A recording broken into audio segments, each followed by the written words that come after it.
कि जो परमेश्वर कबीर जी की शरण में आ गया, विधिवत उनके कृपा पात्र संत के माध्यम से उपदेश ले लिया, वो समझो हाथी पर बैठ गया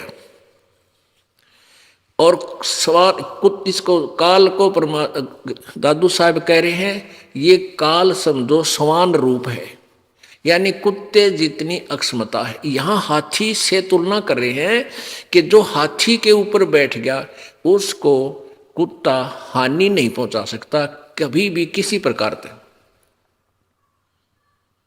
इतना आउट ऑफ रीच हो जाता, उसकी पहुंच से इतने बाहर हो गए आप, काल की मर्यादा में रहोगे। मर्यादा का मतलब है हाथी पर बैठे रहना, नीचे मत पड़ना, नीचे पड़ गिर गए तो अब वो कुत्ते तो फिर पाट देंगे आपको, वो तो पहले ही भौंक रहे हैं। आप जी फिर शरण से बाहर मत जाना। जो मर्यादा ये दास आपको बता रहा है उस मर्यादा में रहना, फिर आपके निकट ये काल नहीं आ सकता। ठीक है, दूर से भौंकते रहेंगे कुत्ते। आपने देखा होगा गांव में जब हम देखा करते हाथी आ जाता तो गांव की गली के कुत्ते सारे पीछे लाग लिया करते उसको, भौ भौ, और एक निकट नहीं आवे, 50 फुट दूर भौ भौ। उनको पता है कि एक सूंड मार दिया 10 मरोगे। और पैर को हानि हाथी का मुंह में भी ना हो, कुत्ते के गड्ढे भी को ना, उसका जबाले भी ना गढ़ते हाथी के शरीर में। तो यहां दादू साहब जी कितनी प्यारी व्याख्या करते हैं कि पल एक नाम कबीर का, दादू जो मन चित लावे, हाथी के असवार कोई स्वान काल नहीं खावे, उसको हानि नहीं पहुंचा सकता ये। तो आप इतने आउट ऑफ रीच हो गए, काल की पहुंच से इतने बार हो लिए। सुमृत नाम कबीर का कटे काल की पीरी, दादू दिन दिन ऊंचा होवे परमानंद सुख सीरी। दादू नाम कबीर की जय कोई लेवे ओटे, तिनको कभू लागे नहीं भाई काल वज्र की चोट। काल के वज्र कितने एक्सीडेंट करा देता, हमने सामने गाड़ी बढ़ गई, सारे मर जाते हैं, काट काट कर निकालते हैं। हेलीकॉप्टर से गिर गए, कच्चकना चूर हो गया, कहीं पर कि कोई घटना होगी। कहते हैं ऐसी घटनाएं परमात्मा की आत्माओं जो सच्ची लगन और मर्यादा में रहेंगी उनके ऊपर इस काल का अटैक नहीं हो सकता इस तरह का। उनको कभू लागे नहीं काल वज्र की चोट है।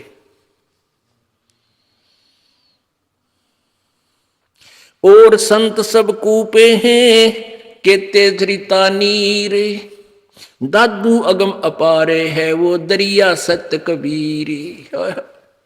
कितनी प्यारी व्याख्या की। पुण्यात्मा जैसे हम परमात्मा की परिभाषा में श्री कृष्ण जी को परमात्मा मानते थे, किस आधार पर कि श्री कृष्ण जी ने मोरध्वज राजा का पुत्र ताम्रध्वज को आरे से चिरवा कर, कृष्ण जी ने के विषय हम सुनते थे कि मोरध्वज राजा के पुत्र ताम्रध्वज को आरे से चिरवा कर जो मर गया था, 2 फाड़ हो गए थे और फिर जीवित कर दिया।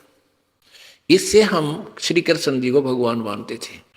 लेकिन अब परमात्मा के चानने में हमें दिखा, परमेश्वर कबीर जी के ज्ञान में, कि श्री कृष्ण जी अपने सगे भाणजे अभिमन्यु को जीवित नहीं कर सके, जो महाभारत के युद्ध में प्रथम दिन ही चक्रव्यूह में मारा गया था। इकलौता पुत्र सुभद्रा का और 5 पांडवों का कुल नाश हुआ था और कोई बालक नहीं था। श्री कृष्ण जी रो रहे थे, सुभद्रा रो रही थी और 5 पांडव हाहाकार मची हुई थी। श्री कृष्ण जी जीवित नहीं कर सके। क्यों नहीं कर सके? क्योंकि उनके श्वास उसके, और उनको क्यों जीवित कर दिया ताम्रध्वज को? उसकी आयु शेष थी, अभिमन्यु का प्रारब्ध इतना ही था, उसको चेंज नहीं कर सकता श्री कृष्ण। केवल कबीर परमेश्वर आयु बढ़ा सकता है, एक्सटेंशन कर सकता है, वो समर्थ पावर है। जैसे शॉर्टकट में आगे बताएंगे पूरा विस्तार इन 5 दिन में। एक कमाल नाम के बालक को मृत्यु हो गया था, उसकी आयु समाप्त हो चुकी थी और परिवार वालों ने उसको जल प्रवाह कर दिया था। कुछ कबीले ऐसे हैं जो ना जमीन में दफनाते ना सभा करते, अग्नि में जलाते नहीं, वो जल में प्रवाह कर देते हैं, वो जल प्रवाह कर देते हैं। मतलब एक विधिवत अपने तरीके से, परंपरा से। और वो तैरता हुआ चलता है मुर्दे के नीचे, ऐसा कुछ एक फूस का ऐसा बंडल सा बनाकर उसको ऊपर आदर से लिटाकर चलते कर देते हैं, उस पर एक ज्योति सी जगा देते। तो वहां वो बहता हुआ जा रहा था, तो कबीर परमेश्वर से कहा शेख तकी। शेख तकी कौन था? सिकंदर लोधी का धार्मिक गुरु था। और कबीर जी से ईर्षा करने लगा, क्योंकि सिकंदर लोधी के जलन का रोग किसी से आराम नहीं होता, परमात्मा के आशीर्वाद से वो स्वस्थ हो गया था। इस कारण से सिकंदर लोधी दिल्ली का बादशाह कबीर परमेश्वर का अत्यधिक सत्कार करता था। उधर से वो उसका धार्मिक गुरु ईर्षा करने लगा, किसी प्रकार कबीर जी को नीचा दिखाऊं ताकि ये यहां से भाग जाए। इस दृष्टिकोण से उसने ये शर्त रख दी अपने राजा के सामने कि यदि कबीर जी कोई मुर्दा जिंदा कर देगा मेरे सामने, क्योंकि कबीर जी ने सिकंदर लोधी ने महर्षि रामानंद जी ब्राह्मण का सिर काट दिया था, इस बात पे कि वो मुसलमानों से नफरत करता था। फिर कबीर जी ने उस सिकंदर लोधी के सामने ही वो उसको जीवित कर दिया था, कटे हुए सिर को एज इट इज, जैसे कृष्ण जी ने ताम्रध्वज को जीवित किया था। वो तो उसके समांतर शक्ति हुई परमात्मा की। और फिर वो मरा हुआ बच्चा आया हुआ था, तो शेख तकी ने बोला मेरे सामने जिंदा कराइयो कबीर, जब मानू मैं इसको भगवान, नहीं तो मैं नहीं मानूंगा और तेरी बगावत करवा दूंगा मुसलमान समाज से। ये कह करके ये काफिर हो गया हम राजा। इसने एक हिंदू से उपदेश ले लिया। तो सिकंदर लोधी चिंतित था। कबीर जी ने पूछा क्या कारण है, तो कारण बताया। परमेश्वर ने कहा कि कह दो इस शेख तकी को कोई मुर्दा ले आवे, उसको जीवित कर दूंगा। अब शेख तकी कहने लगा मुर्दा मैं कहां से लाऊं, एक दरिया के किनारे खड़े थे, ये वार्ता हो रही थी।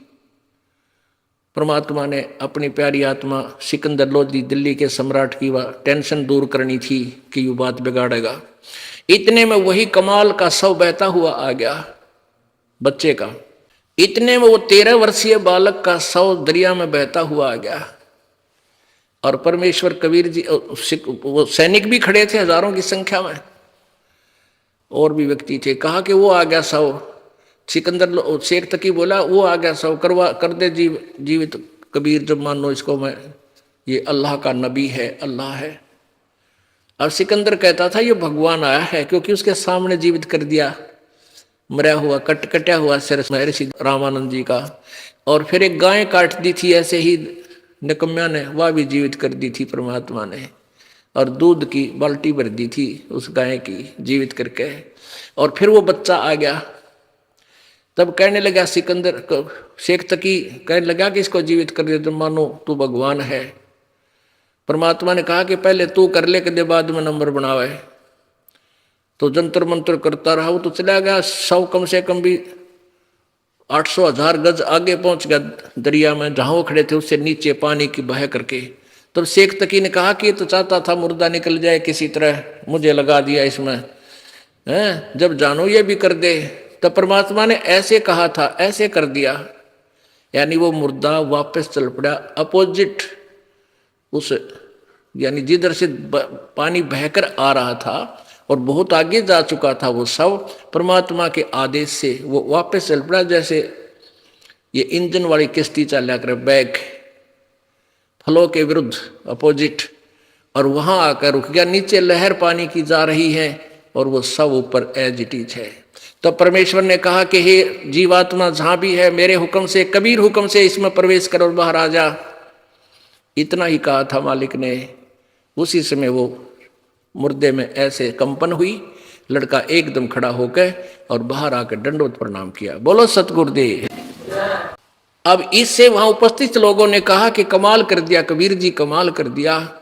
उस बच्चे का नाम कमाल रख दिया और अपने साथ अपने पुत्र के रूप में परमात्मा ने उसको रख लिया। अब ये दास क्या कहना चाहता था, दादू साहेब की इस वाणी को क्लियर करने के लिए, और संत सब कूप हैं केते झरीता नीर, दादू अगम अपार है ये दरिया सत्य कबीर। अब जैसे और संतों की भगवानों की महिमा भी कुछ मिलती जुलती है। जैसे एक तो कुएं में जल है, कूप में, एक कोई झरना बह रहा है, झरीता नीर, वो सीमित होता है, वो सफिशिएंट नहीं होता। एक जैसे छोटा सा तालाब होता है।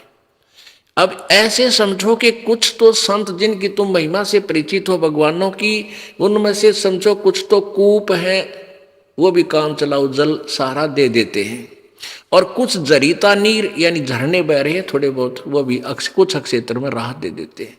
लेकिन दादू अगम अपार है, वो दरिया सत कबीर हो दरिया, जिसके पानी का कोई और छोर ना हो।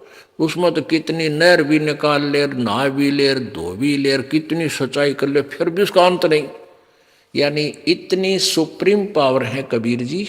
और दूसरे हैं वो छोटी मोटी राहत वो भी दे देते हैं, लेकिन वो पूर्ण मोक्ष नहीं कर सकते, आपके आयु में वृद्धि नहीं कर सकते, आपके प्रारब्ध में परिवर्तन नहीं कर सकते। अन्य संत ना भगवान, केवल कबीर परमेश्वर परम अक्षर ब्रह्म ही आपके प्रारब्ध को चेंज कर सकता है।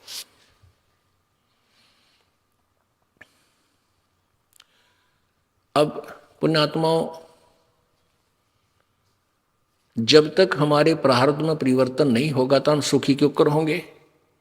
आपके कर्म में प्रारब्ध में लिखा हुआ है कि आपकी टांग टूटेगी या आपकी मृत्यु होगी, किसी ने लिख रखा है जंत्री में। ये जैसे ये पामिष्ट होते हैं, ये बहुत कुछ सच बता सकते हैं, लेकिन ये आपको राहत कुछ नहीं दे सकते। अब जैसे भोली आत्मा जाती हैं किसी ज्योतिषी के पास, वो उसकी जन्म पत्री देख जंतर मंत्र करके बता देगा तेरे को उस वर्ष में इतनी हानि होगी। अब वो हानि तो होगी ही होगी क्योंकि लिख रखी है, वो तो कोई भी पढ़ कर सुना दे, लेकिन उसमें वो परिवर्तन वो ज्योतिषी नहीं कर सकता, वो बता सके। जैसे किसी ने बता दिया तीसरे महीने में मार्च में तेरी टांग टूटेगी, अब वो तो एक महीना पहले और चिंता पैदा कर दी उसने, और बचाव कुछ हो नहीं सकता, और वह टूट गई, तो फिर क्या करता भाई, उसने बता दी थी पहले तेरी टांग टूटेगी, भाई जान दिया तगड़ा, भाई वो तो कमाल का आदमी है, भाई पहले बता दी थी, बता के कला तोड़ दिया उन्होंने, पहले बता दी थी। अब जैसे आप किताब अपना जंतर ज्योतिषी का दिखाया ना, और जो आपको बता दे तरैया हानि होएगी, और फिर आप आ जाना इस दास के पास, कबीर भगवान की शक्ति से आपको मंत्र देंगे, और उस दिन वह हानि आपको नहीं होगी, वह होनी थी क्योंकि लिखा हुआ है, और फिर नहीं होगी, आपका गारंटीड बात है। तो ये समाधान चाहिए, ज्ञान नहीं। उस ज्ञान से क्या पता सारा मिल गया तेरा टांग टूटेगी, और हम कहेंगे नहीं टूटेगी, ये मंत्र जाप करना मर्यादा में रहना, तो वो चेंज होगी, वो बदल दिया आपका, आपके ऊपर आने वाली आपत्ति परमात्मा ने टाल दी। तो इसलिए भगवान की हम ढूंढ रहे हैं जो हमारे प्रारब्ध में आने वाले कष्ट को, संकट को दूर करे।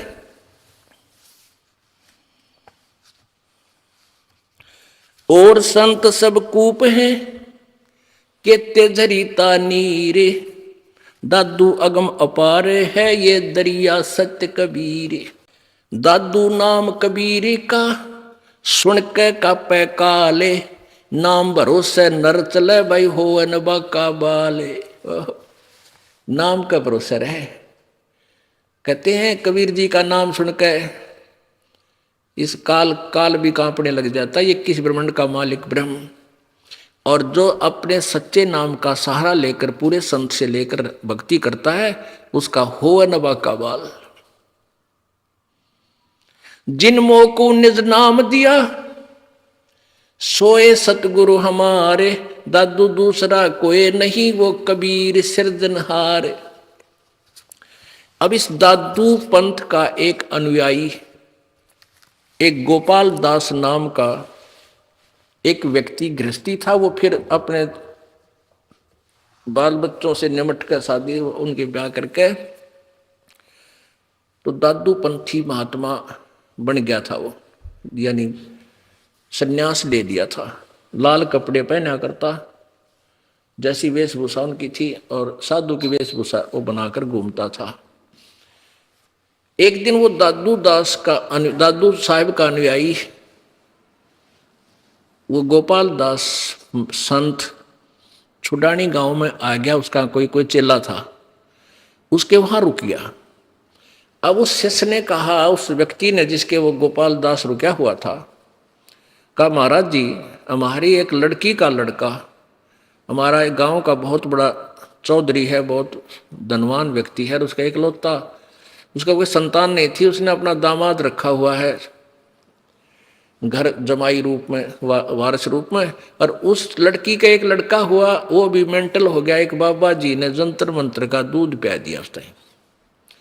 और संतों की विद्या को साधु ही काट सकते हैं, यदि आप कृपा कर दो, हमारी लड़की का लड़का स्वस्थ हो जाए, आपका बड़ा एहसान होगा। अब वो दादू पंथी एक आधा कोई दाड़ा जुड़ा ला के भूत बात काट दिया करता, उसने सोची वही साहेब पाओगा इनके, कहने लगा भाई बुला ले। अब वो व्यक्ति गया, उस शिवलाल नाम था गरीबदास जी के नाना जी का, और कहा कि ऐसे ऐसे एक हमारे यहाँ संत आ रहे हैं, और इस लड़की के लड़के को उसको दिखा देते हैं। वो कहे मैं ठीक कर दूंगा। तो 5-7 भक्त आदमी और वो लड़का गरीबदास जी और उनका नाना जी लेकर आ गए। तो वो जो दादूपंथी संत गोपाल दास था, वो 65 वर्ष की उम्र का, और साहेब गरीबदास जी 13 वर्ष की आयु के बालक।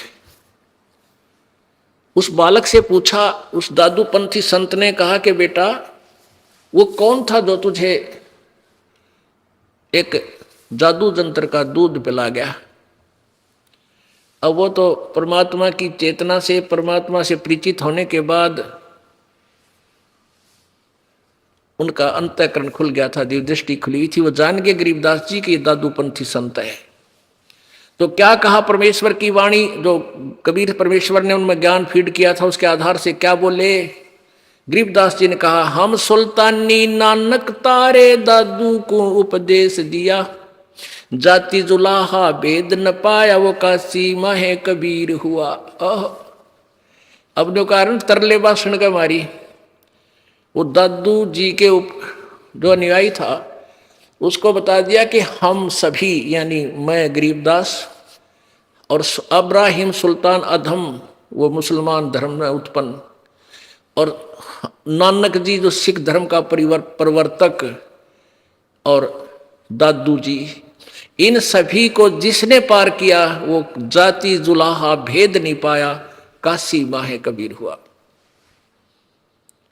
हम सुल्तानी नानक तारे दादू को उपदेश दिया, जात जुलाहा भेद न पाया, वो काशी माहे कबीर हुआ। वो कबीर काशी वाला दोबारा आकर मुझे प्रकट हुआ, सतलोक से चलकर आए। क्योंकि सन 1518 में परमेश्वर मगहर से सहस्री चले गए थे, 1518 में, और गरीबदास जी को आकर मिले वो 1727 में, 199 वर्ष बाद, यानी मगहर से सहस्री जाने के सतलोक से वापस 199 वर्ष बाद फिर आए, 200 वर्ष बाद समझ लो। सन यानी सन 1717 और सन 1518, ये फिर 27 यानी 210 वर्ष, 209 वर्ष समझ लो। तो वो परमात्मा फिर आए। तो कहते हैं हम सुल्तानी नानक तारे और दादू को उपदेश दिया, नाम जात जुलाहा, वो दाने के कबीर काशी माए कबीर, जात जुलाहा उसका भेद नहीं पाया, वो काशी माए कबीर, वो परमात्मा मिले थे मुझे आके। अब कबीर परमेश्वर की महिमा दादू पंथ, दादू साहब के ग्रंथ में भी कलम तोड़ लिखी हुई है, इसको वो दादू पंथी भी पढ़ रहा था। अब इस तरह काफी परमात्मा, फिर तो गरीबदास जी लगे रहे, वह वाणी सुनाते रहे, गैबी ख्याल विशाल सतगुरु अचल दिगंबर थीर है, भक्ति हेत काया धराए, वो अवगत सत कबीर है। वो सारी कथा सुनाई परमात्मा की महिमा की, जैसे हम ब्रह्म वेदी में सुनते हैं, गाते हैं। गैबी ख्याल विशाल सतगुरु अचल दिगंबर थीर हैं, भक्ति हेत काया धरे आए, अवगत सहत कबीर हैं, नानक दादू अगम अगाधू, तेरी जहाज खेवट सही, सुख सागर के हंस आए, भक्ति ही रंबरे उड़धरी, कोटि भानु पर कास पूर्ण, रोम रोम की लार है, अतल अभंगी है सतसंगी, अवगत का दीदार है, धन सत्य गुरु उपदेश देवा, 84 ब्रह्म मेट ही, तेज पूंज आन देह धर कर, इस विधि हमको बैठ ही, शब्द निवास आकाश वाणी, यो सत्य गुरु का रूप है, चंद सूरज ना पवन ना पानी, न जा छाया धूप है, रहता रमता राम साहेब, अवगत अलह अलेख है, भूले है पंथ विटम्बवादी, वो कुल का खाविंद एक है, रोम रोम में जाप जप ले, अष्ट कमल दल मेल है, सुरत नरत को कमल पठावो, जा दीपक बिन तेल है, हरदम खोज है नोज हाजर, त्रिवेणी के तीर हैं, दास गरीब तबीब सतगुरु, बंदी छोड़ कबीर हैं, हरदम खोज है नोज हाजर, त्रिवेणी के तीर हैं, दास गरीब तबीब सतगुरु, बंदी छोड़ कबीर हैं। अब यह वाणी जो बोली उस दादूपंथी संत के कलेजे में जख्म हो गया। कोई हो तो वो कहने लगा, रे गांव वालों, यो लड़का पागल को ना, तुम पागल हो भाई। ये तो वो अमर वाणी बोल रहा है भक्तों, इसको सुनकर तो जीव का वही कल्याण हो जा। तो उसने एक 65 साल का वृद्ध और एक 13 वर्ष के बालक के सामने हाथ जोड़ कर न्यू बोले, ए महाराज जी, या अमृत वाणी लिखवा दे मेरे को। ये तो बहुत प्यारी और बहुत ऑथेंटिक वाणी है। और कहने लगे, रहे इसने तो भगवान मिले भाई, ये तो परमात्मा परिचित है, परमात्मा का प्रत्यक्ष दृष्टा संत है, तुम इसको बावड़ा मत कहो। तो गरीबदास बालक तो चल पड़े आगे आगे, बाबा जी का दिमाग सेंटर में लाना है। वो बालक वो क्योंकि जो ग्राहक होते हैं वही पहचानते हैं इस सौदे को, वही करते हैं। उसने ना देखा तो बाबा जी हर लोग नो कहेंगे तू किस बालक के पीछे चाल पड़ा, तू तो फिर नल है। तो जिन्हें भगवान चाहिए वो मान बुराई नहीं करते, वो अपना कल्याण चाहते हैं। चाहे किसी से मिल जाओ उसकी अपने रोग कटन की, उसी से ले ले। पीछे पीछे हो लिया, हाथ जोड़ के कहने लगे, महाराज दया कर दो, कलयुग में उद्धार होगा बहुत से प्राणियों का। तीसरे दिन जब देख लिया कि बाबा जी कति सेट हो रहा है, आखिर तक लिख लेगा, तब कहने लगे, गोपाल दास सुन ले, अगर सारी वाणी लिखा तो लिखवाऊं, कदे बीच में भाग जा। अगर नहीं, सारी लिख लूंगा। क्योंकि वो लाला जी के घर का जन्म था गोपाल दास का, और वो पढ़ रहे थे अपनी, वो शिक्षा थी थोड़ी बहुत उसको, हिंदी भाषा या कुछ फारसी फुरसी में लिख लेता हो। तो कहते हैं गरीबदास साहिब जी का एक बेरी का बाग था, उसमें एक जंडी का पेड़ था। उस जंडी के पेड़ की छाया में बैठ जाते क्योंकि, और फिर लिखना शुरू कर देते। कहते 3 वर्ष तक ना 6 महीने तक, 6 महीने तक दादू वो गरीबदास जी बोलिया करते और दादू साहब लिखा करते। और दाद लिखवाते समय कह रहे हैं, ये वाणी यहाँ की नहीं है, 80 अरब कोस समाधि मार्ग से बात कह रहा हूं कि मैं यहाँ से सहज समाधि से ऊपर का देख रहा हूं, आंखें खोल रहे हैं और बोल रहा है, और मैं लिखवा रहा हूं। वही आंखों देखा हाल जो परमात्मा से परिचित हुए थे, गरीबदास जी, उन्होंने अपनी आंखों देखा हाल अपनी अमृत वाणी में लिपिबद्ध करवाया। आज वो सदग्रंथ के रूप में हमारे पास उपलब्ध है, जो कबीर परमेश्वर की वाणी से 100% मिलता है, मेल खाता है। तो वो ग्रंथ साहब का ये अखंड पाठ ये सामने चल रहा है, इसी से पढ़कर ये दास आपको ये सुना रहा था, क्योंकि इसी में से हमने ये भक्तिबोध नामक एक पुस्तक बना रखी है, जो सुबह शाम दोपहर की वाणी हम नित्य पाठ करते हैं, जिसमें कबीर जी की अपने मुखारविंद से उच्चारित और अब उनके दास गरीबदास द्वारा दिया हुआ ज्ञान कबीर जी का ही उनकी वाणी का मिलकर आपको पाठ के लिए जाता है। तो ऐसे उस परमेश्वर को किन किन ने पहचाना? वेद वही बतावें, परमात्मा सह शरीर है, उसका नाम कबीर है, और सभी महापुरुष जिनको भगवान मिले वो भी यही बता रहे हैं। जैसे नानक साहब जी ने जब परमात्मा मिले बेई नदी पर, ऐसे वो भी 3 दिन तक बेहोश रहे थे, एकांत स्थान पर कहीं दूर, किसी को नहीं पता वो कहाँ पर हैं। उनकी आत्मा को निकाल कर परमेश्वर सचखंड लेकर गए सतलोक, फिर वापस छोड़े तीसरे दिन। तो उन्होंने वहाँ के नगर निवासियों ने सोच लिया था नानक साहब तो डूब कर मर गए, दरिया में छलांग लगाई थी, बाहर नहीं आए।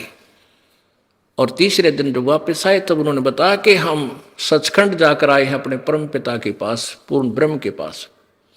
फिर परमेश्वर ने कहा था मैं बनारस में, क्योंकि ये समकालीन है, गरीब नानक साहब जी और परमेश्वर कबीर जी समकालीन थे।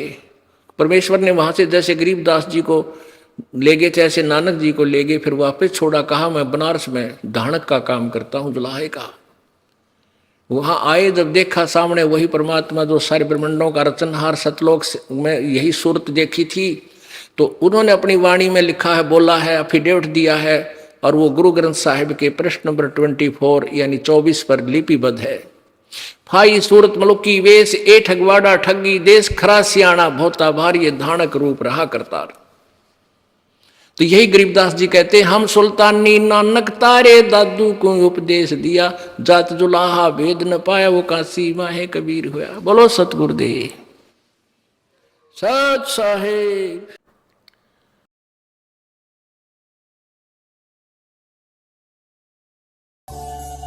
आप सुन रहे थे जगत गुरु तत्वदर्शी संत रामपाल जी महाराज जी की मंगल प्रवचन। अधिक जानकारी के लिए संत रामपाल जी महाराज यूट्यूब चैनल पर विजिट करें। लास्ट भक्ति यूट्यूब चैनल को सब्सक्राइब करें और बेल आइकन को प्रेस करें।